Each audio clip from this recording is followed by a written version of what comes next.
Good evening. Tonight, I want to tell you about a man who took 10 years to fight a war and then took 10 more years to go home. That is the whole story, really.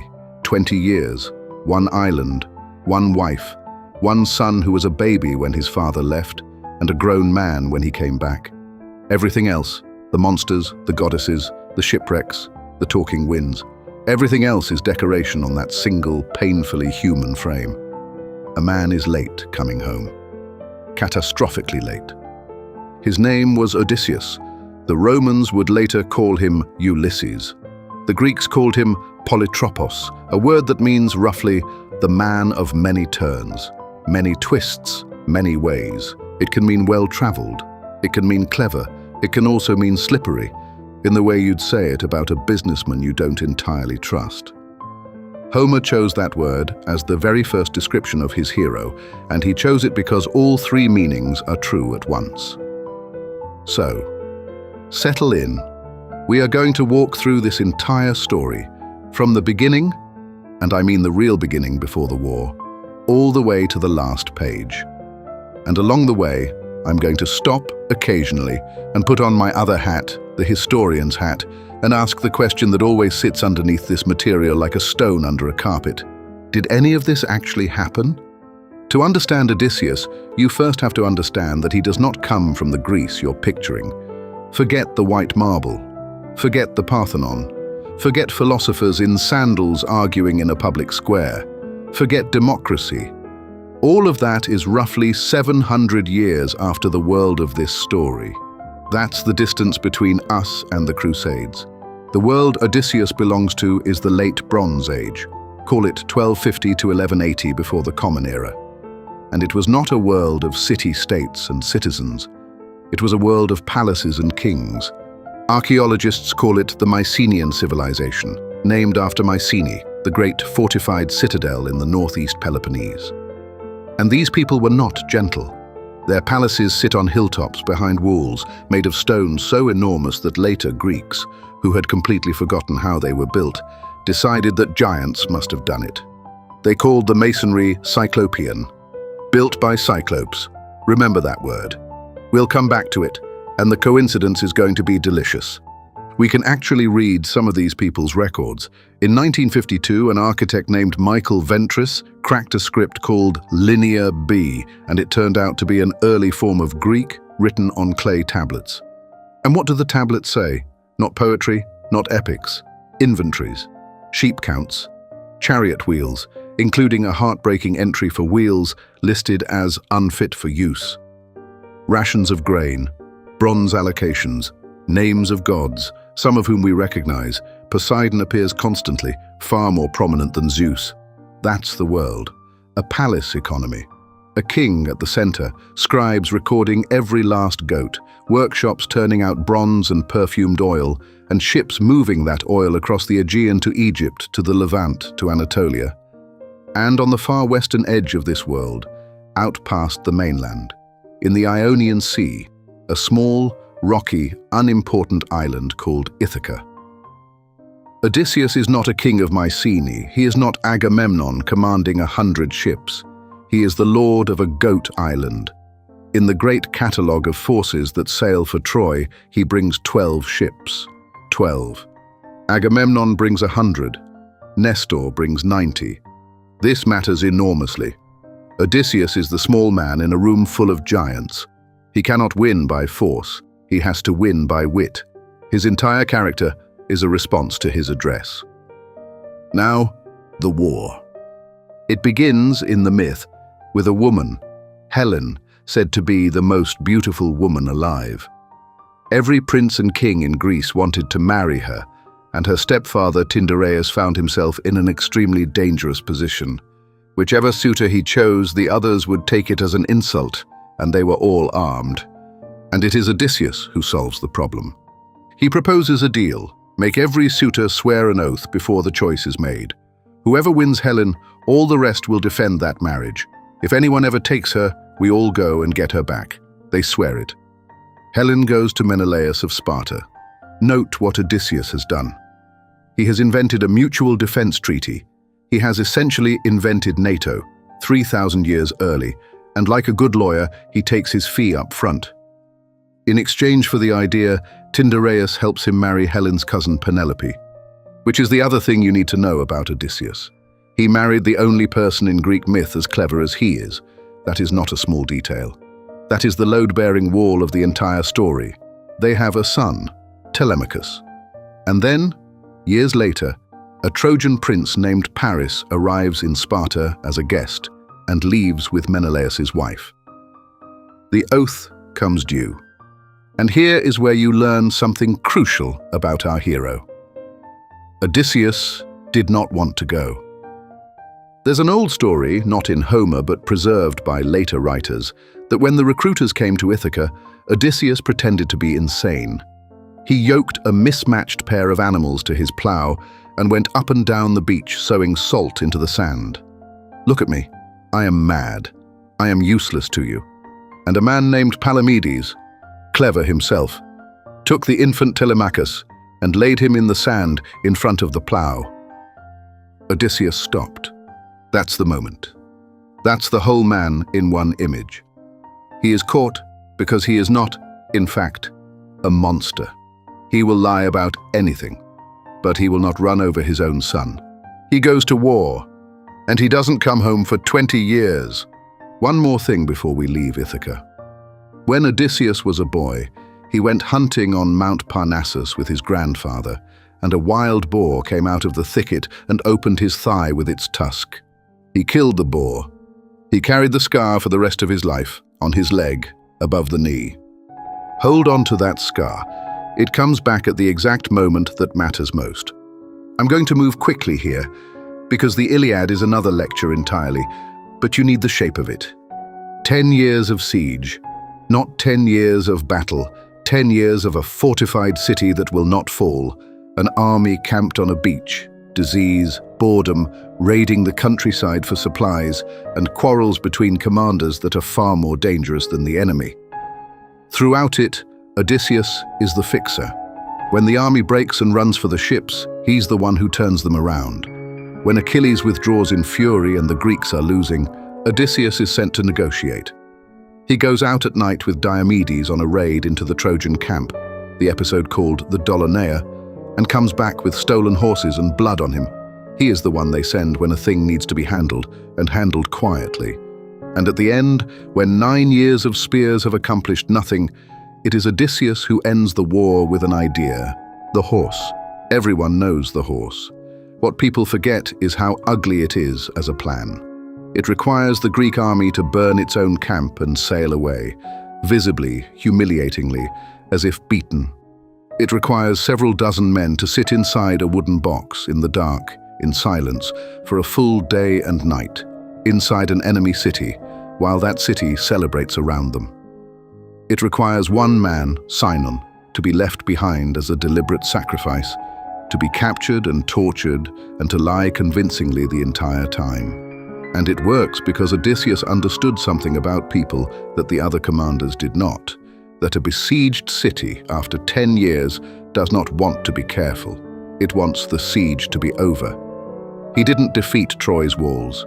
He defeated Troy's hope. There's a moment in the story when the horse is inside the walls, when Helen herself walks around it and calls out in the voices of the men's wives, imitating them perfectly, and inside the horse, men begin to weep and start to answer. And Odysseus puts his hands over their mouths and holds them shut. That's the image I want you to carry. The man who wins by keeping his mouth closed when everyone else opens theirs. Then the city burns. And here the Greeks make their mistake. They desecrate the temples. They kill suppliants at the altars. They throw the infant son of Hector from the walls. The gods, who had been enjoying the war enormously, turn against the winners. The fleet sails home into a storm, and that storm scatters the entire Greek world. 12 ships leave Troy under Odysseus's command, roughly 600 men. Every single one of them dies except him.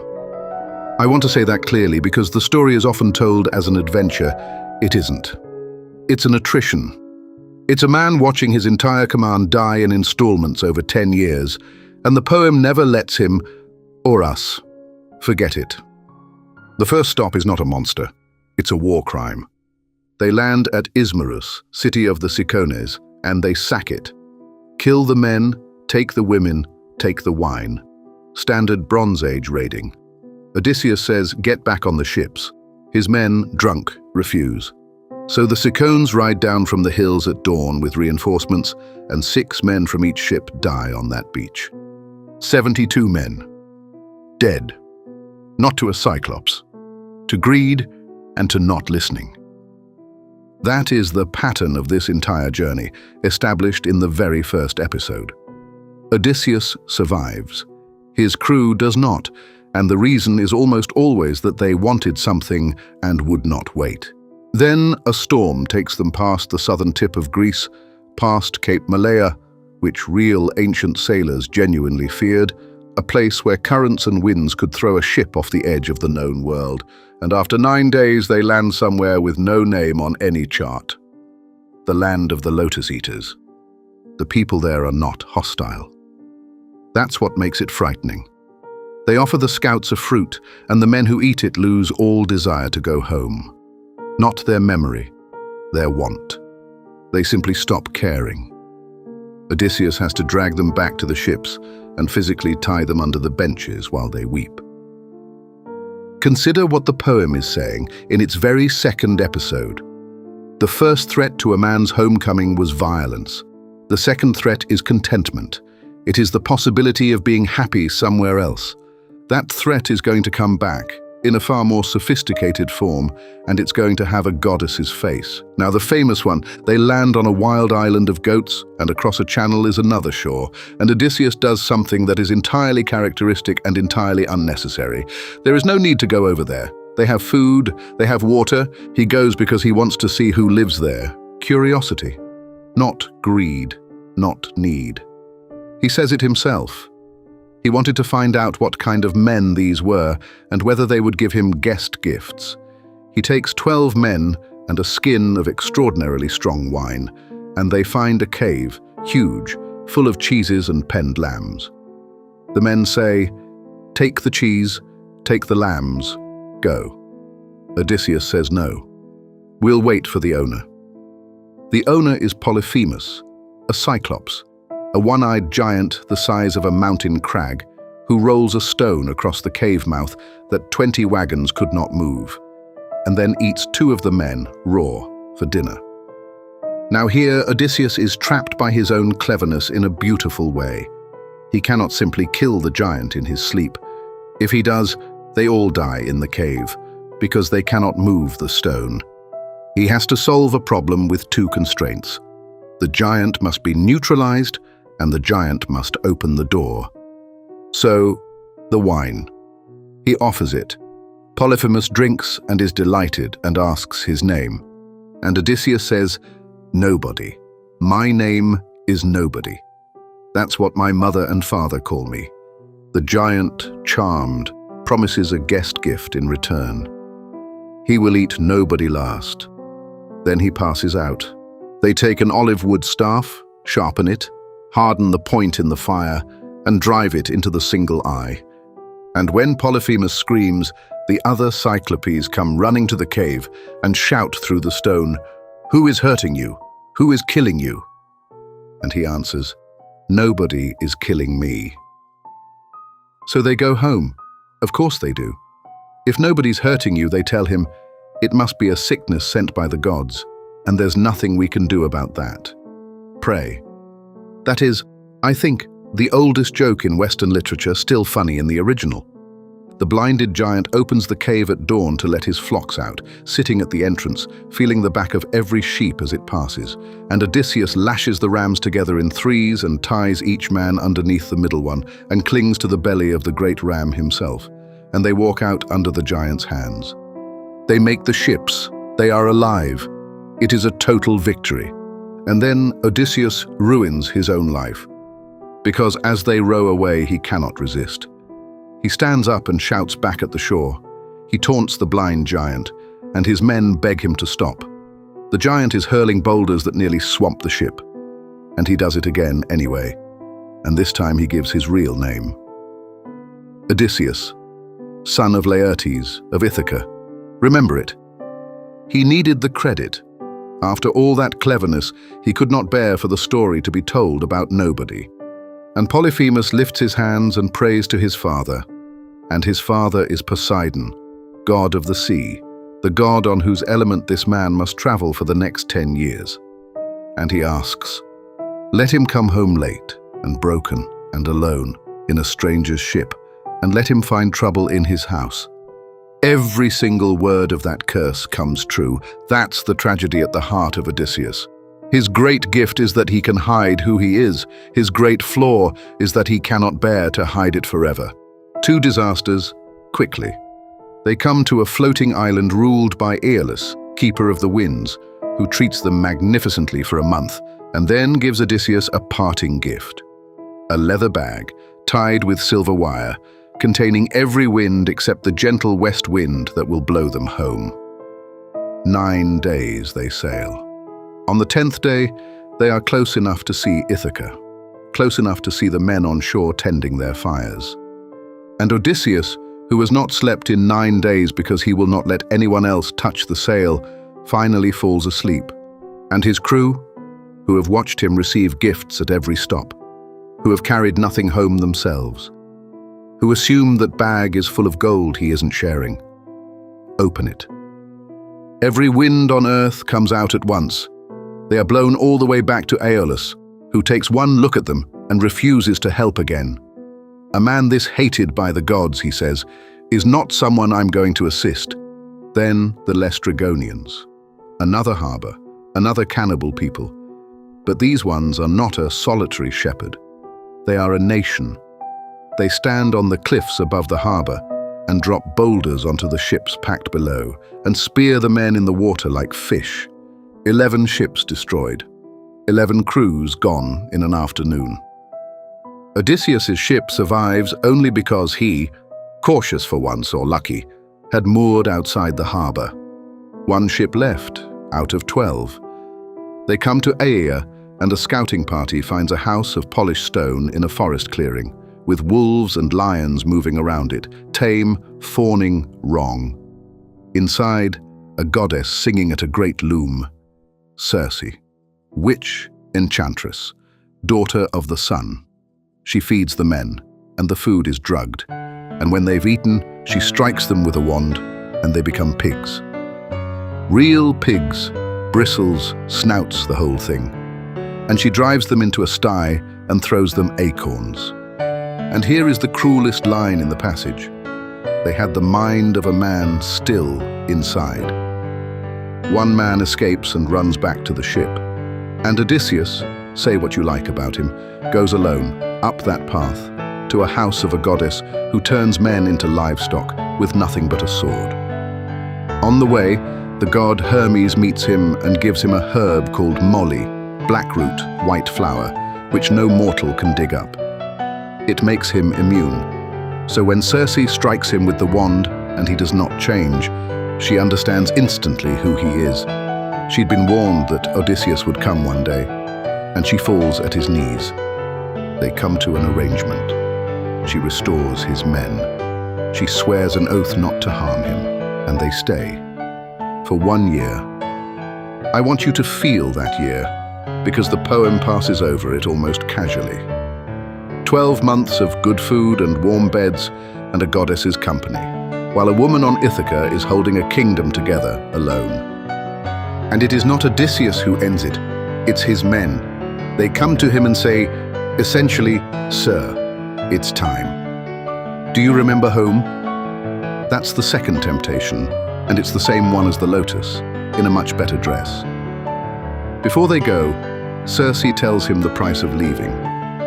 He cannot sail home yet. He must first sail to the edge of the world and go down to the land of the dead and ask a prophet's ghost for directions.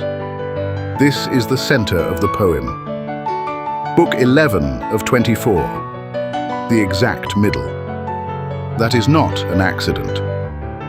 They sail to the far edge of the ocean, to a shore of perpetual fog where the sun never shines, and dig a pit and pour offerings and cut the throats of sheep so the blood runs into the earth.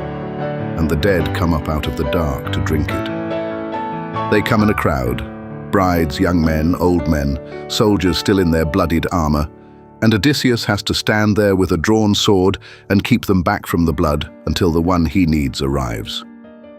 First, though, comes a shock. One of his own crew, Elpenor, who got drunk on Circe's roof, fell off and broke his neck, and they left without noticing. He begs for burial. "Bury me," he says, "so I'm not forgotten." Then Tiresias, the blind prophet, and he gives the instructions. "You will come to an island where the cattle of the sun graze. Do not touch them. If you touch them, you lose everything, and you come home late and alone in a stranger's ship to find trouble in your house." And then Tiresias tells him one more thing, and it is the strangest prophecy in Greek literature, and we'll come back to it at the end because almost nobody knows it. Then his mother comes, Anticlea, who was alive when he left for Troy. He didn't know. He asks how she died, and she says, "It was you. Not illness, not age. Longing for you, missing you killed me." And he tries to embrace her. 3 times he throws his arms around her. 3 times she goes through his hands like smoke, like a dream. I have taught this passage for a long time, and I have never once been able to read it without stopping. Then the war dead.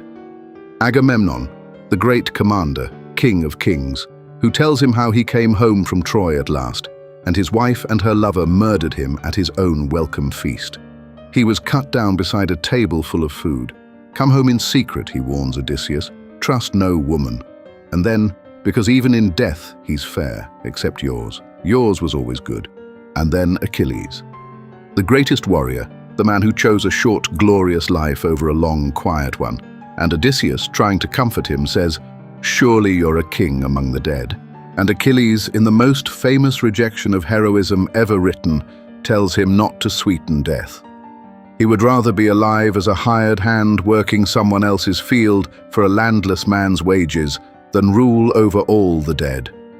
That is the Odyssey answering the Iliad. That is one poem talking to another poem across a generation and saying, "All that glory you sang about, ask him what it bought." The whole meaning of the Odyssey is in that exchange. This is not a poem about winning. It's a poem about getting home and being alive and having a wife and a son and an old dog and a bed. The small stuff.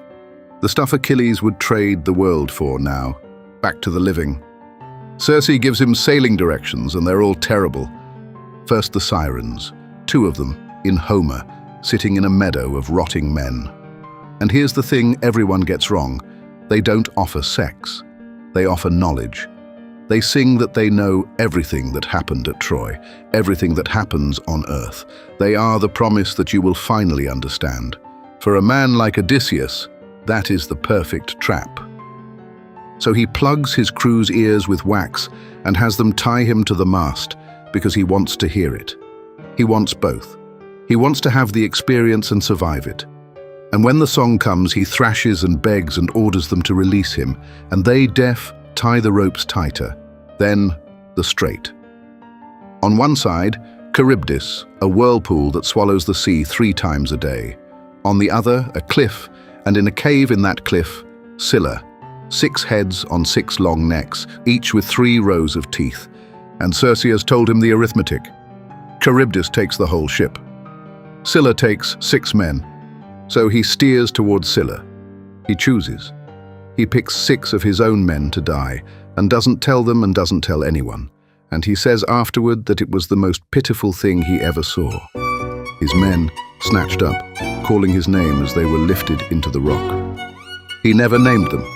In the whole poem, he never says which 6. And so to the island of Thrinacia, where the cattle of Helios graze, the one thing they were told twice by 2 separate prophets not to touch. Odysseus wants to sail straight past. The crew, exhausted, insists on landing for 1 night. Then the wind turns against them and holds for a month. Their food runs out. They're eating birds and fish and starving. And one day, Odysseus goes inland to pray and falls asleep. And his second-in-command, Eurylochus, makes a speech to the starving men that is, honestly, hard to argue with.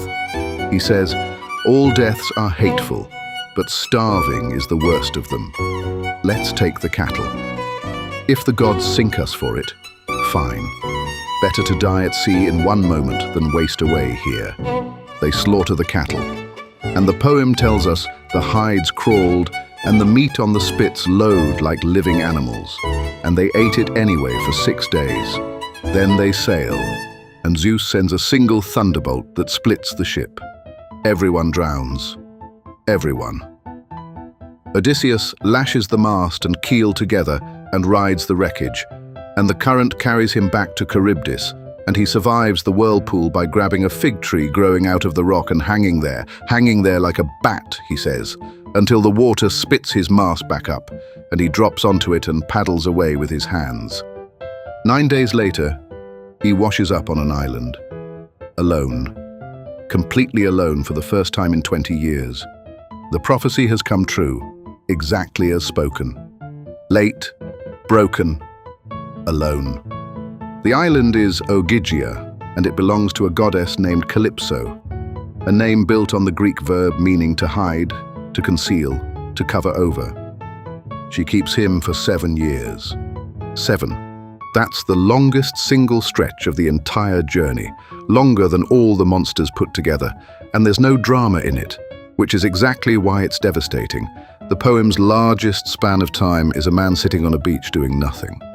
That's what the poem actually looks like when we finally meet Odysseus for the first time, because here's a structural thing worth knowing. The Odyssey does not begin at Troy. It begins here, in year 20, and the entire journey I've just told you is a flashback, told by Odysseus himself at a dinner party.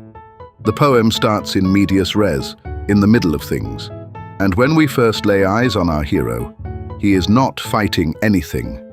He is sitting on the shore, crying, looking at the water. Calypso offers him a deal. "Stay with me, and I will make you immortal.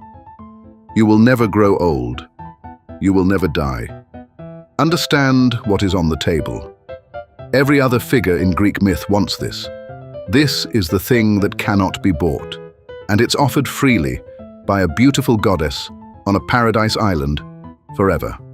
He says no, and Calypso is baffled and slightly insulted and asks the obvious question, "Your wife? Really? I'm a goddess. I am objectively more beautiful." And Odysseus, carefully because he's still a diplomat, agrees with her. He says, "You're right. She's mortal. She'll age. She can't compare to you." And then he says, "I want to go home anyway." That's the answer to the whole poem, not "you're wrong." He grants the entire argument and refuses the offer regardless, because home is not a claim about quality. It's not a competition Penelope could lose. It's just his. He takes mortality over eternity because immortality would mean never seeing Ithaca again. He chooses to die on the condition that he gets to die at home. Athena finally raises this at a council of the gods. Poseidon is conveniently away. And Zeus sends Hermes to order Calypso to release him. She does it furiously, complaining that the gods can't stand goddesses having mortal lovers, and she has a point. But she also gives him tools and timber and food and sailing directions, and cries when he leaves. He builds a raft himself, alone, over 4 days. Poseidon spots him on the water and smashes it, obviously. Odysseus swims for 2 days and is thrown, naked and skinless from the salt and the rocks, onto another shore, where he crawls under a pile of olive leaves like an ember buried in ash to keep alive till morning. He's woken by girls laughing. A princess named Nausicaa has come to the river mouth to do the palace laundry, and they've been playing ball, and the ball's gone in the water. And a naked, salt-crusted, bleeding stranger comes out of the bushes. Every girl runs except her. The scene that follows is one of the most charming things in ancient literature. Odysseus, calculating even now, should I grab her knees in supplication? No, she'll be terrified, stands back and delivers a speech of such elaborate, gorgeous flattery that you can practically hear him building it in real time. Are you a goddess? Because you look like a goddess. Blessed is the man who marries you. He is filthy, 60-ish, and naked, and it works completely.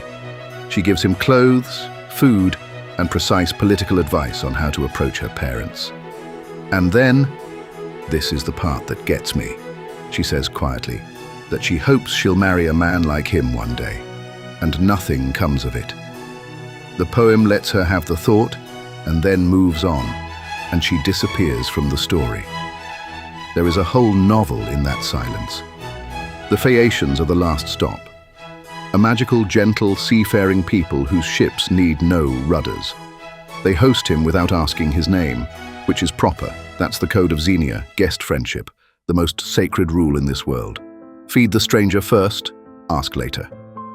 And at the feast, a blind bard named Demodocus stands up to sing. And what he sings is the fall of Troy, the wooden horse, the exploits of the great Odysseus, and the guest at the table pulls his cloak over his head and weeps. Homer then does something extraordinary. He describes the crying with a simile. Odysseus weeps like a woman who throws herself on the body of her husband, killed defending his city, a woman who is being beaten across the back with spear shafts and dragged away into slavery. He compares the conqueror of Troy to the women of Troy. The man who invented the horse is crying like his own victims. Homer knew exactly what he was doing. The king sees the tears and asks who he is. And he answers. The first time in the poem he says it freely. I am Odysseus, son of Laertes, and my home is Ithaca. Then he tells the whole story I've just told you. Cyclops, Circe, the dead, all of it. 4 books of it, the greatest after-dinner speech ever recorded, and the Phaeacians, moved, load him with treasure and sail him home while he sleeps. And they carry him ashore still sleeping and lay him on the sand of Ithaca with the gifts stacked beside him. He arrives home unconscious. After 20 years. He doesn't even see it happen. Poseidon, incidentally, punishes the Phaeacians for the favor by turning their ship to stone in sight of their own harbor. There is no rule in this poem that being kind protects you. Now let's talk about what's been happening at home, because the poem has been cutting back to it all along. Ithaca has no king. It has had no king for 20 years, and into that vacuum have come the suitors. 108 young noblemen from Ithaca and the surrounding islands have moved into Odysseus's house. They are there ostensibly to court Penelope, a widow, presumably, and whoever marries her plausibly gets the kingship. But mostly, they are there to eat. They slaughter his pigs and cattle daily, drink his wine, sleep with the slave women, and insult his son, and they have been doing it for years. This is a genuine horror, and modern readers underestimate it because we don't feel Xenia in our bones. These men are guests who have inverted the sacred law. The host feeds the guest. These guests are devouring the host. In this world, that is not rudeness. It's sacrilege. And Penelope has held them off, alone, for years, with nothing but her mind. Her masterpiece is the shroud. She announced she would choose a husband as soon as she finished weaving a burial shroud for her father-in-law Laertes, a duty no one could refuse her. And she wove all day, and every night, by torchlight, she unpicked what she had woven. 3 years. 3 years she ran that con, and it only failed because one of the maids informed on her. Understand what that is. Odysseus is famous for a wooden horse. Penelope pulled off a 3-year deception in her own house, surrounded by enemies, with no weapons and no allies. She is not waiting for the hero. She is the other hero. And their son, Telemachus, is now about 20 and has spent his entire life being humiliated in his own home. The first 4 books of the poem are his. Scholars call them the Telemachi, and they're a coming-of-age story. Athena arrives in disguise and tells him to stop moping, call an assembly, stand up in public, and then go looking for news of his father. He sails to Pylos and to Sparta. He meets Nestor, and then Menelaus and Helen, now back in Sparta and married again, serving wine to their guests, both of them behaving as if a war that killed a generation was an unfortunate episode they've agreed not to dwell on. It is one of the most quietly savage scenes in Homer.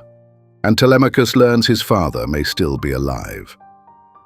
Meanwhile, the suitors, realizing the boy is becoming a threat, put an ambush in the strait to kill him on the way home. Odysseus wakes on a beach and doesn't recognize it. Athena has covered it in mist. He assumes the Phaeacians have dumped him somewhere and starts counting his treasure to see if they robbed him, which tells you everything about his instinctive faith in humanity. Then Athena appears and clears the mist, and he kisses the ground. And their conversation afterward is my favorite thing in the poem. She approaches him disguised.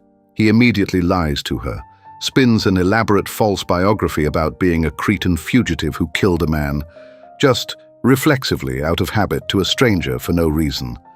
And Athena drops the disguise and laughs. She touches his cheek and says, more or less, "You are unbelievable. Anyone else would run to his wife and children. You want to test them first, and you're still trying to outlie me, and I am the goddess of cunning. The gods love him because he's the same as them. That's the joke. Athena isn't protecting a good man. She's protecting a professional colleague, so they plan." She disguises him, genuinely transforms him, into an old beggar, bald, wrinkled, skin like leather, filthy rags. And he goes, first, not to the palace, but to a pig farm. Eumaeus the swineherd, a slave, kidnapped as a child, sold, and now the loyal keeper of pigs for a master who's been gone 20 years, still keeping the accounts straight, still hoping. He takes the beggar in, feeds him from his own small store, kills a pig for him, and gives him his own cloak to sleep in. A slave giving hospitality that 100 noblemen in the big house are incapable of. Homer, at moments, breaks his own narration to address Eumaeus directly. And then you said, Eumaeus, swineherd. He does that for almost no one. The poet loves this man. Telemachus, dodging the ambush, comes to the hut first. And there, in a pig farmer's shack, Athena strips the disguise, and a father and son see each other for the first time as adults. Telemachus thinks it's a god and is afraid. Odysseus says, "I'm not a god. I'm your father, the one you've been crying about." And they weep, the poem says, like birds, like eagles, whose chicks have been taken by farmers before they could fly. Then they plan the killing. And Odysseus walks into his own house as a beggar and endures. A suitor throws a footstool at him. He's mocked, tripped, called a parasite. He takes it all. The man who couldn't stay silent in front of the Cyclops now absorbs insult after insult in his own dining hall, because now, finally, the stakes are big enough to hold his tongue. And by the gate, on a heap of dung, is a dog, Argos. Odysseus raised him as a puppy and left for Troy before he could hunt with him. Now he's 20 years old, riddled with ticks, ignored, lying in the manure because no one's bothered with him since the master left. And he lifts his head. And he knows him. He can't get up. He drops his ears and wags his tail. And Odysseus turns his face away and wipes away a tear so that Eumaeus won't see it, and says something casual about what a fine dog he must have been once. And the dog dies, right there, in the same sentence in which he saw his master after 20 years. 3,000 years, and that's still the most efficient piece of emotional writing in the Western canon. 10 lines. A dog on a dung heap. Then, that night, an old nurse called Euryclea is told to wash the beggar's feet. She's the woman who nursed Odysseus as an infant. She takes his foot in her hands in the firelight, and her thumb finds a long, old scar above the knee. The boar, the mountain. 50 years ago. She drops the foot. The basin overturns. She opens her mouth to shout, and his hand is on her throat, and he tells her, quietly, that if she says one word, he'll kill her when he kills the others, nurse or not. There is no scene in ancient literature better than that one. The tenderness and the violence in the same gesture. That's the whole man. The next day, Penelope, who may or may not suspect, and scholars have argued about this for a century, and I lean toward she knows or half knows and is testing, announces a contest. She brings out her husband's old bow, a great war bow that has hung unstrung for 20 years. The rules: string it and shoot an arrow through the sockets of 12 axe heads set up in a line. Whoever does it, she marries. The suitors line up. They cannot even bend it. They grease it with fat and warm it at the fire and heave at it one after another, and the best of them can't string it. And the beggar asks if he might try. They laugh, of course. They jeer, and Telemachus, who's grown up a great deal in 24 books, orders it handed over. And Odysseus turns the bow in his hands, checking for worm damage, taking his time. And Homer gives us this comparison, like a musician stringing a lyre, easily, with one motion. He strings it, and he plucks the string and it sings like a swallow. And the room goes silent, because everyone in it has just understood simultaneously exactly what is standing in the doorway. Then he shoots, straight through all 12 axe heads. And he looks at his son and says, "The feast's still going.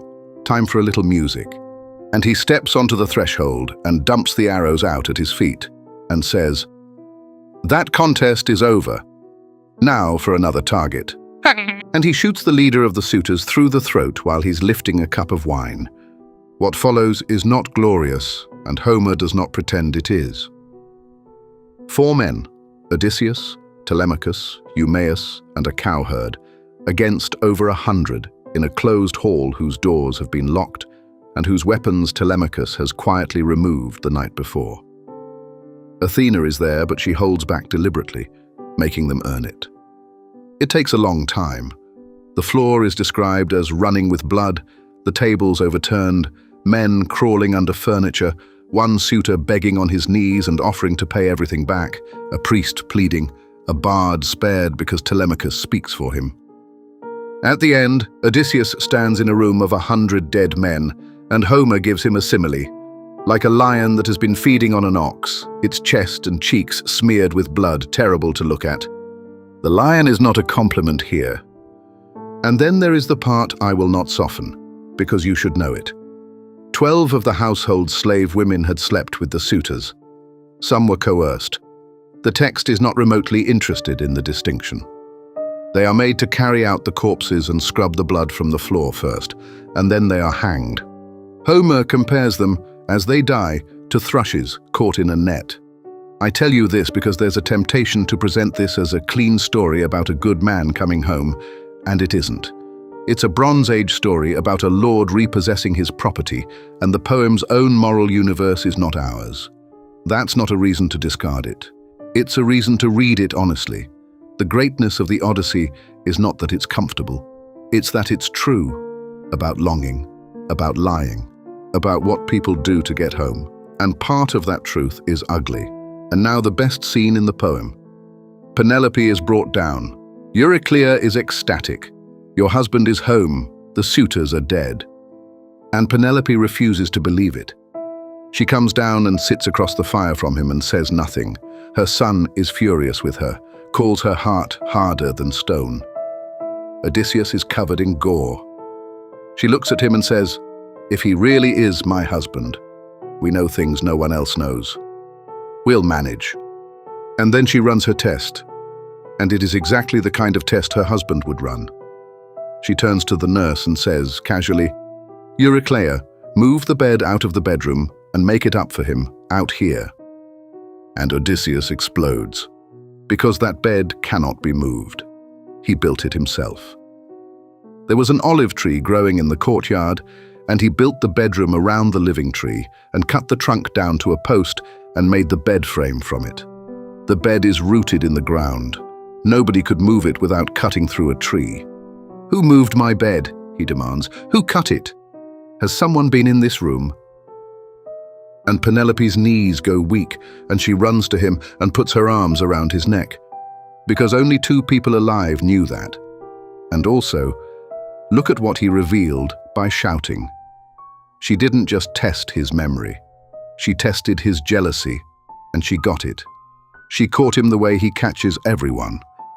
And she is the only character in the entire poem who ever does. Homer then compares her relief to the joy of a drowning swimmer who sees land, using for her the shipwreck image that has belonged to him for 10 years. 20 years apart, and the poet gives them the same metaphor. They match. And Athena, quietly, holds back the dawn to make the night longer for them. That's the ending, not the killing, that. Except it isn't quite the ending. There's a final book, some ancient scholars thought it was a later edition, in which the families of the dead suitors come for revenge, and Odysseus fights beside his aged father Laertes, and Athena stops the war and imposes a peace and wipes the memory of the grief away. That's how it closes, not with victory, but with an amnesty. But I promised you Tiresias's other prophecy, down in the dark, and here it is. The prophet told him, even after you come home, even after you kill them all, you must go out again. Take an oar on your shoulder and walk inland, away from the sea, and keep walking until you come to a people who know nothing of the sea, who have never seen a ship, who don't put salt in their food. And you'll know you've arrived when a stranger you pass on the road asks you why you're carrying a winnowing fan on your shoulder. Because that's what an oar looks like to someone who's never seen the ocean, a farming tool for tossing grain into the wind. And there plant the oar in the ground and make a sacrifice to Poseidon and go home. And then, Tiresias says, death will come for you from the sea very gently when you are old and comfortable, surrounded by a prosperous people. Think about what that means. The curse ends when he walks so far inland that the sea becomes meaningless. When he stands somewhere, his entire identity, his whole 20-year ordeal, is unrecognizable. And someone looks at the symbol of his life and sees a garden implement. Odysseus finally makes peace with the sea by finding people who have never heard of it. The poem doesn't show us that journey, it just tells us it's coming. Homer ends the Odyssey with an unwalked road, and we've been staring down it for 3,000 years. Historian's hat on, let's be careful. Troy is real. That much is settled. For most of the modern era, scholars regarded the whole thing as fable, until in the 1870s, a wealthy German businessman named Heinrich Schliemann started digging at a mound in northwestern Anatolia called Hisarlık, in what is today Çanakkale province, Turkey. And he found a city. In fact, he found several, stacked on top of one another, at least 9 major settlement layers spanning more than 3,000 years. Schliemann, it must be said, was a terrible archaeologist. He drove a trench straight through the mound in his hurry to reach the bottom, destroying enormous quantities of exactly the layers that mattered, and he had a tendency to announce discoveries in ways that flattered his own legend. But he was right about the fundamental thing. There was a city there, at the mouth of the Dardanelles, in exactly the position the poems describe, controlling access to the Black Sea. The layer that interests us is called Troy 6, and its successor Troy 7a. Troy 6 was a substantial fortified citadel with sloping walls and towers, considerably grander than the small hilltop fort earlier scholars imagined. And geophysical surveys since the 1990s have shown a large lower town beyond the citadel, which changes the picture again.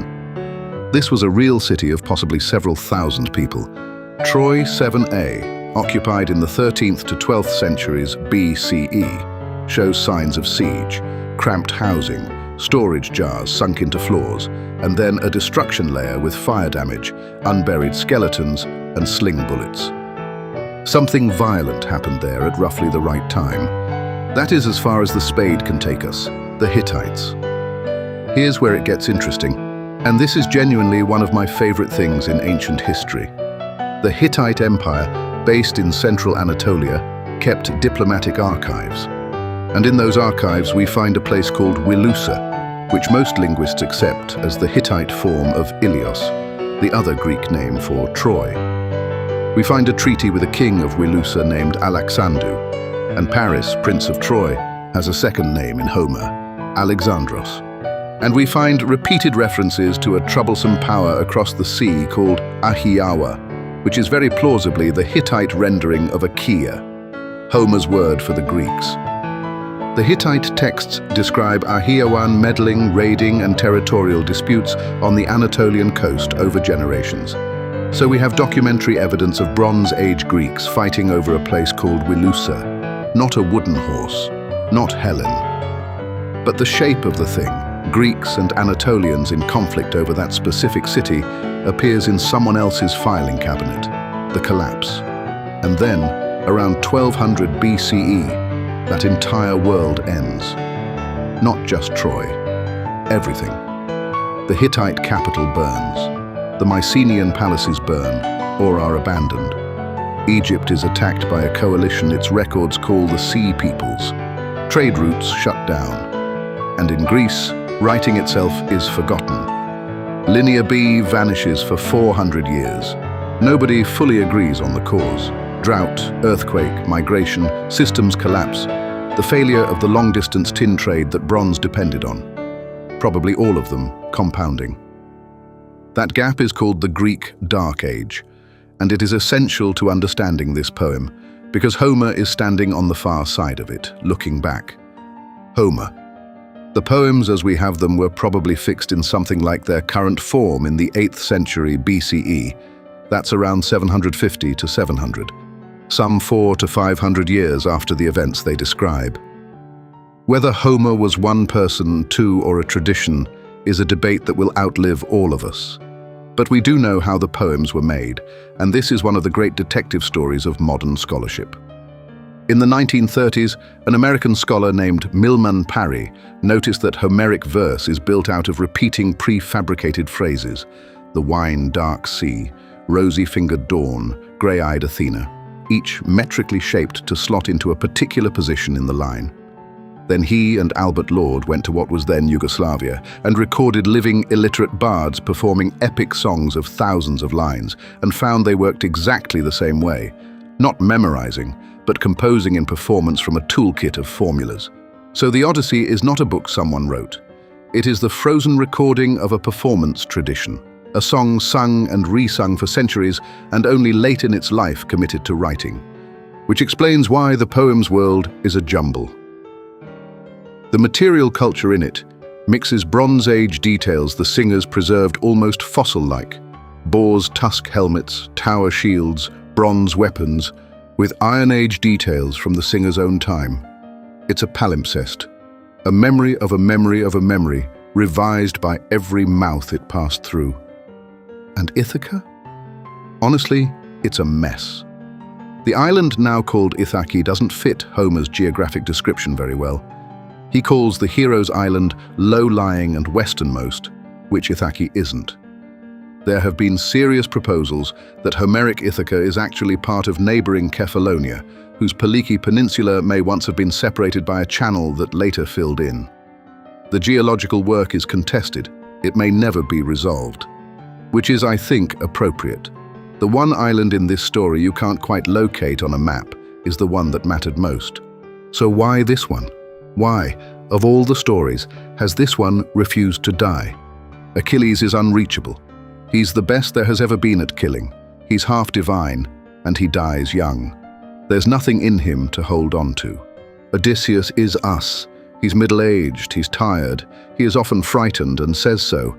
He cries constantly, genuinely. Count the tears in this poem. He weeps more than any other Greek hero. He makes catastrophic errors out of vanity and pays for them for a decade. He lies to nearly everyone he loves, including his father, for reasons that are never quite as necessary as he claims. He is unfaithful and comes home to a wife who was not. And yet, he is offered eternal life and turns it down for a rocky island with bad soil. He crawls back into his own house as a beggar to be spat on rather than lose the advantage. He holds a knife to the throat of the woman who raised him and weeps for a dying dog in the same afternoon. He is not admirable. He is recognizable. And the thing he wants, the thing he burns 20 years and 600 lives to get, is not a throne or glory or a god's favor. It's a specific room with a bed in it that's built into a tree, and a woman in that room who is as clever as he is, and outside an old man in a garden and a dog by the gate. Every single one of us knows what that is. That's the whole trick. Homer took the most extravagant fantasy imaginable, witches, giants, the underworld, the winds in a bag, and used it all in service of the smallest and most ordinary human wish there is. To go home, and to be recognized when you get there. Thank you for listening. If you want more of this, the next episode is